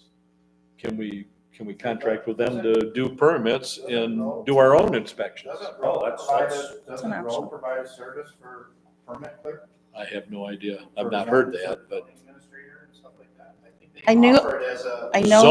zoning Yes. they do, but not, Yeah. I don't know about permit clerk. I mean, it may be something to pursue. I'm not- Right. At this point, I'm not a super big Roe fan right now. Speaking of road, where is our plan, our 5-year plan? Are we behind in that? There's our planning commission Their rep. planning commission liaison. Is it ready to be, is it done? Aren't we behind already? Weren't we supposed to have it So, yes. February, We're January? we're not getting the service that we need out of Roe. Oh, I stress that. okay. So does this board have to do something about Go that? back and watch some of the planning commission meetings. You can just see the demeanor that we get. in the meeting. We were hoping to get through the planning or the master plan and then, look into this, address it, because we're almost done. We're within a meeting or two to having it done. Yeah. And I'd like to you know, get through it and publish it, and then come back to the planning commission and see where this is, because, you know, some planning commission members, you know, are in favor and some aren't, and so we need to have that discussion with the PC. Because they're the ones that have to work with him all the time, he or she, whoever it is. I do like your thought about the permits, maybe somewhere else, and then we retain the local control. That's an That's- option that might work. Yeah, I mean, it's we really, I can mean, be- we're not interested in changing Right. inspectors. We're interested in having somebody write the permits. Do the business end of and it, Do the right? business end of it for us. So advertise and invite them to come in and let's see what we get. Nothing's gonna happen if you don't advertise. If you wanna have them come in next meeting. I don't care. But it needs to be advertised. Can we job share with the deputies, or is that something that goes against that? What? I'm sorry. Be able to job share with the deputies, that's the only other employees that the township has. We have Ida, a deputy clerk, and a deputy treasurer. And can we utilize the deputy clerk and the deputy treasurer? Maybe that person works longer, maybe they work the same hours as the. I'll tell you, my deputy clerk doesn't want, she's been asked to maybe do permit click and she has no interest in that. But in my opinion, at $15 an hour, you're not gonna get someone. I That's part- agree with That's you. part of the I agree problem. with you. I tried to address that earlier with the FOIA. I Rick. think we underpay our people, and we're gonna pay for that. Rick, you have to make sure you understand that the deputy clerk, it's her choice. That's why I And the posed it deputy as a- treasurer I posed it is as a question. her choice, and, you know, we really don't have anything to say about who they choose, so. Correct.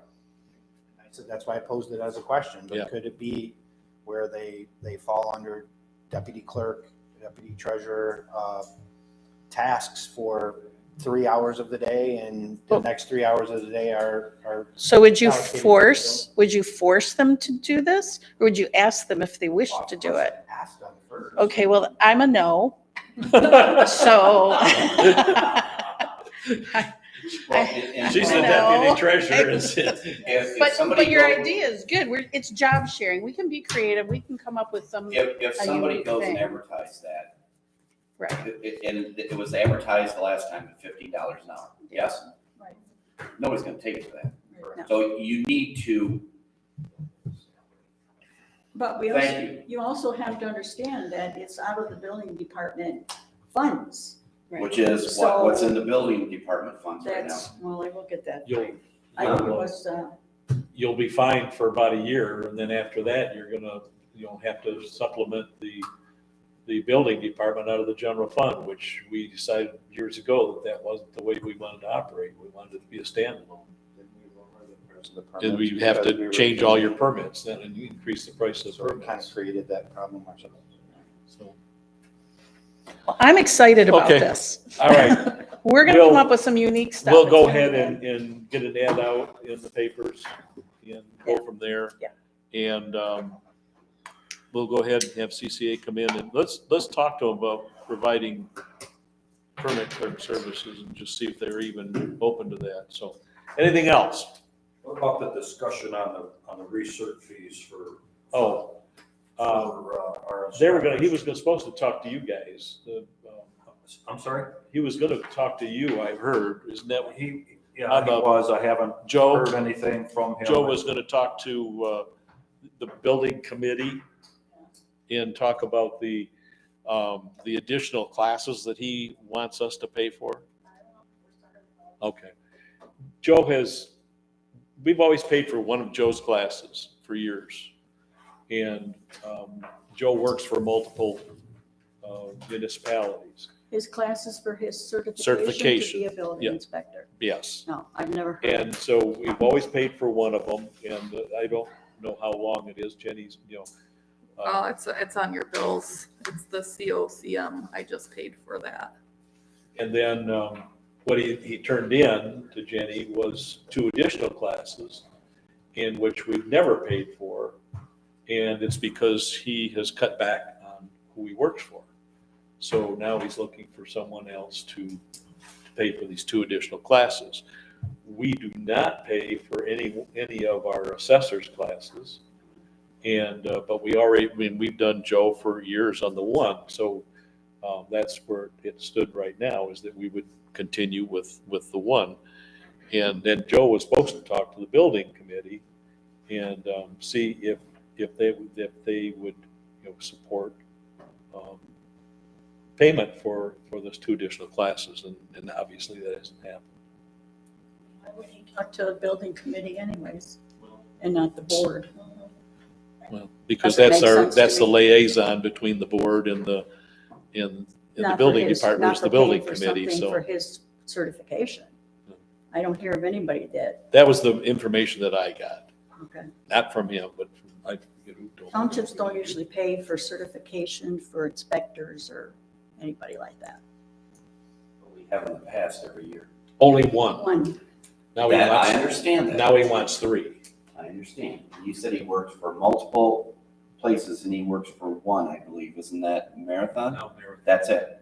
From what I understand, he worked like 18 or 20 on the west side of the state, which he gave it up. He gave all them up. So and is it my understanding that Marathon, that they pay for 1 of his in the fall? I can't remember. He told me That's- that Marathon would pay the fall ones and we would pay the Okay. spring ones. What, I mean, But I guess when I went back and asked Ida, she said he's not our main mechanical person, right? He's not our main mechanical inspector or our main plumbing inspector. So that's why she thought maybe we don't pay for those. But I mean, I just didn't pay the bill because it wasn't something we normally pay. I paid the one we normally pay.